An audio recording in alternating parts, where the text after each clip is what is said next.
entitled generation in history.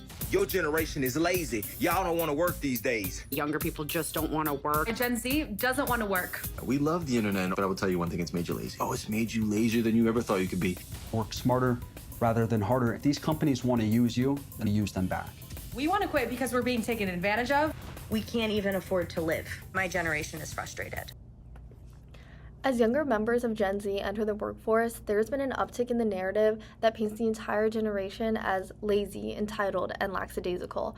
The perception is repeated in headlines, on the street, and reinforced through social media. But where is this misconception coming from, and is it even true? According to Business Insider, 36% of hiring managers say they feel biased against hiring Gen Z candidates. But Gen Z grew up during unprecedented times, learning through a global pandemic, rising living costs, and a rapidly shifting job market reliant on AI use. They are navigating a world that looks drastically different from one previous generations have entered. To better understand where these ideas come from, I spoke with sociology professor Michael Strand and graduating senior Helen German for more insight. I was habituated to the 1990s when I was coming of age, because those were like very much economic boon years in the United States. It just seemed like, and yeah, I think just the habits, my family wasn't wealthy, but we did all kinds of things that would be exorbitantly expensive today. And I think, yeah, it was just like, I think I felt like it would just be like that forever. And my, talking to other like 90s kids, it's like, yeah, we all had that impression. And it turned out to be pretty much an anomaly. I mean, I think it was unusual, even for earlier periods, we're not like that, to grow up and to become accustomed to, kind of abundance that was pretty accessible to a lot of people. That's definitely not the case today. So buying a house, yeah, I mean, I think I was just looking at my older brother has bought like 4 or 5 houses. I mean, not all at the same time, but so yeah, and I think by the time I graduated college, and he doesn't have a college education, he just got a associate's degree, but he works at a refinery and he makes a lot of money and he's really good at it. So yeah, I think maybe I thought, wow, it's just as easy as what he's done, and as I've learned later, it's not easy. So I have vague memories now of just it never really coming up, like it wasn't, like just in kind of conversations with friends in classes or something. I mean, I don't remember it being like a talking point, about what were you going to, well, I think it was like, what were you going to do? But like, how are you going to find a job or something? Like it just wasn't so I guess I could say maybe that's because it wasn't as hard or, but yeah, don't remember it being on people's minds like it is today. So I've taught here for a decade, and yeah, I mean, I think in my time here, I've kind of gathered, as millennials have become Gen Zs, and as far as my students go, that's much harder. And yeah, I think there's more heartbreaking stories of just really high achieving students kind of getting to the end of their time here and just really having a very difficult experience finding a job. And I say heartbreaking because it does break my heart, because they've done everything right and it's like not appreciated. And it feels like they couldn't have done anything differently, and I'm really intrigued by like the idea of fate. Just how do you deal with kind of something that you feel is like fated, where you have no control over it. And I think the Gen Z generation's been subject to, and I guess as like somebody in the millennial generation, I can kind of empathize, because I do remember some like criticism being laid our way in various forms, but nowhere near the scale, I don't think, that Gen Z is subject to. And assumptions, stereotypes, I'd say I think it's kind of building upon that discourse as it's grown from generation to generation. Like I see it now with like Gen Alpha or something, and I think that's interesting. So, but yeah, I do feel like, yeah, like they're the most criticized generation, I would say. I mean, I guess we could go further into history and maybe say like baby boomers were criticized, especially for the counterculture and hippies and stuff like that, I guess. But Seems like it's much different, though. It seems like just the degree of criticism and like dismissiveness, like you're alluding to, just that they don't work, that, they don't care, these sorts of things. I think that, yeah, the messaging around that is, yeah, to me, is inaccurate. Yeah, so has Gen Z been put at a disadvantage socially, economically? As a sociologist, absolutely, I think so. I think, and it is in conjunction with AI and automation, that's part of it. It's also, I think, kind of bigger, kind of going back to our class on capitalism, just the way capitalism itself has shifted, American capitalism. And I do think like what's happening now is kind of the birth of what's called like a multipolar world, where the U.S., as it's been really since the end of World War II, has kind of been able to call the shots in a very general way in terms of global capitalism. And I think that is fading out. And certain people benefit from that enormously more than others. But I think on the whole, to be in the United States and to kind of grow up when I did, I feel like you were receiving the benefits of empire in a way that I think is much less true for just an average person today. So again, this is very like U.S. centric. Millennial bias here. I don't think it's from millennials generally who are really the leaders of this discourse. I do think it's from older generations who are in stable economic circumstances. They benefit from a lot of the changes that have kind of happened in one way or another, like especially if they own property, if they own a home. I mean, they did nothing to improve the value of their home, but it's increased, immeasurably since the time they've owned it. And I feel like that kind of puts them in a position to really have blinders on about the realities of younger generations. So I feel like it's kind of reflecting the opinion makers who, no shade on boomers, but I do feel like, yeah, they are still in control of the media, of the institutions that have the soapbox to form these opinions, and the minority voices, they're out there, but they're much, who are more accurately looking at the situation. I feel like they're not listened to as much. Like they don't have the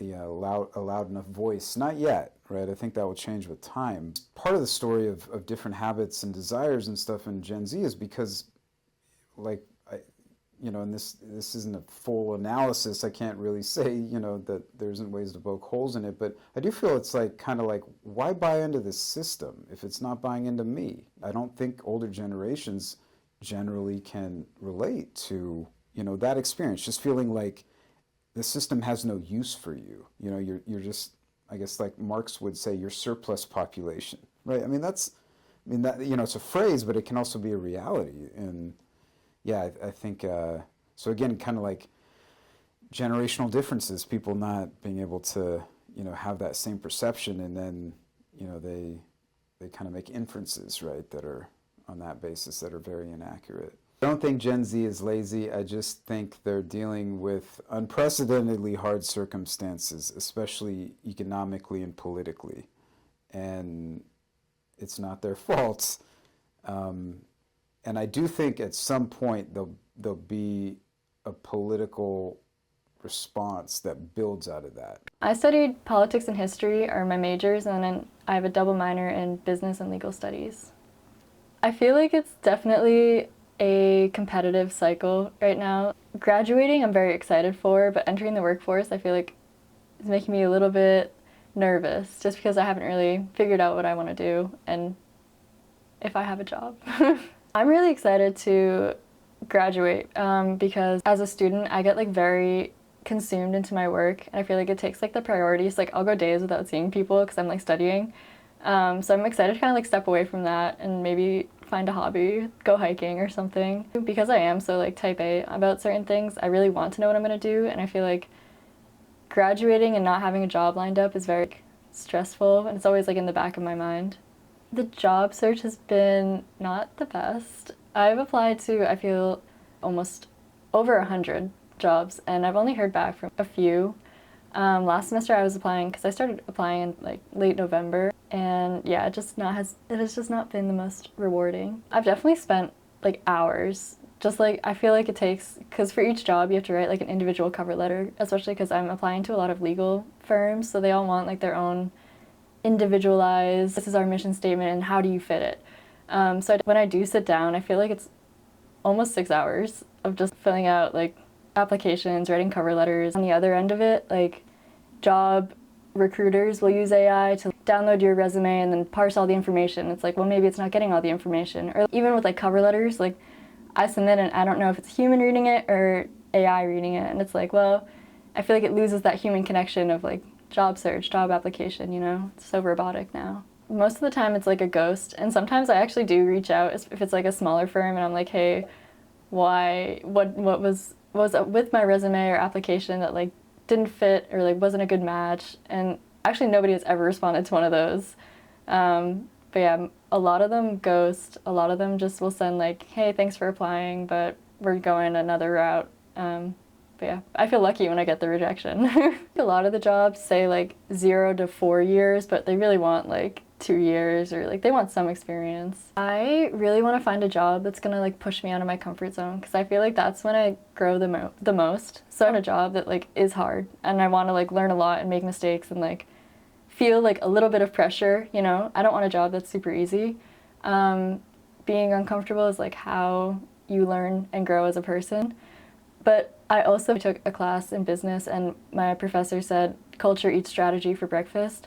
So I feel like I also want a job that has like a good work culture, and I don't really know how to define good, but it's like one of those things, like you know it when you see it. Like I feel like I just want someone or a culture that like will be supportive and it will also push me. I think Gen Z is like one of the generations that kind of pushed for like self-care and like advocated for mental health days and like prioritizing like how they're feeling along with their work.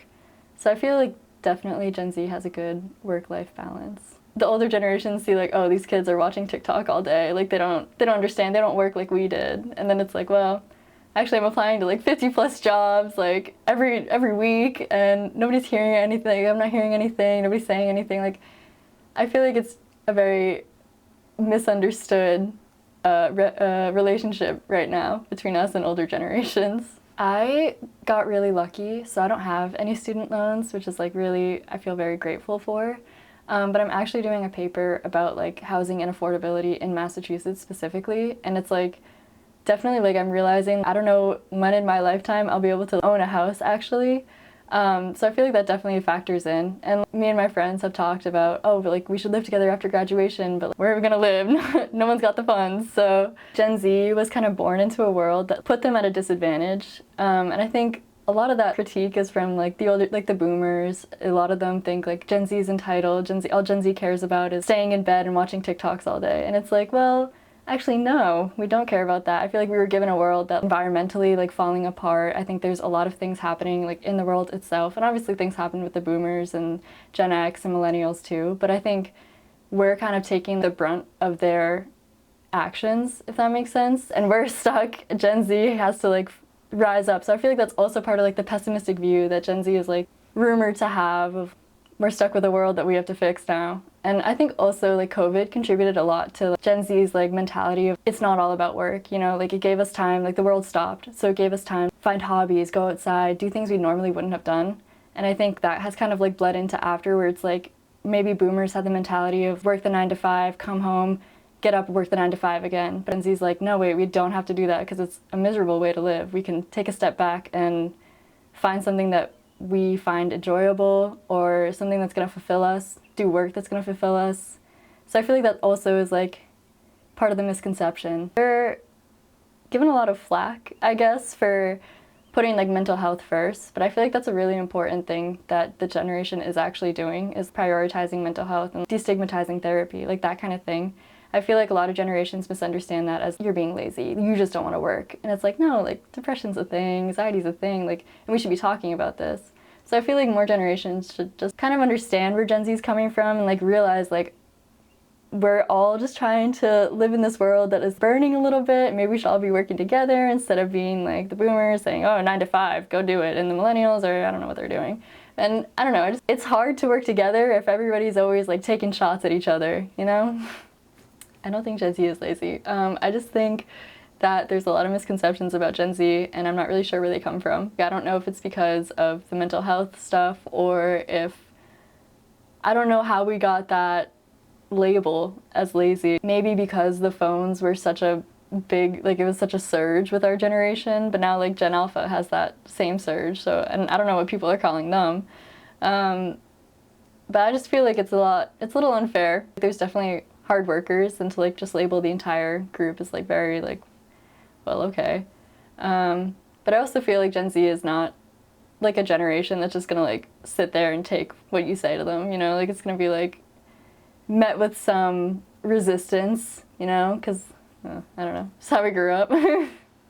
Gen Z is like being labeled as lazy, which I think is like, I guess I've never really like, thought about it on like a deeper scale, but it's just like funny to me. Like everybody I know is like the least lazy person I know. Like Matt he had like 3 jobs, he was doing his thesis, he had like 5 classes, he's currently like pulling all-nighters every other night to study for his finals. He's got 4 of them on Monday, so it's like, that's like not someone who I would be like, oh, you're Gen Z, you're lazy. Like that's weird to me. Or like Katie, she's like an EMT, she goes to work every weekend. It's just like, why, like who's lazy? I'm like, who are they looking at to be like, oh, you're lazy? Like, it's just so weird. And if it's like because like some of our generation, I don't even know if we have more depression. I just feel like it's more talked about. It's like, I'm sure like it's pretty proportional, like the levels of depression in our generation and also like in older generations. So like if that's the reason why, and it's just because it's being talked about more, like that's okay.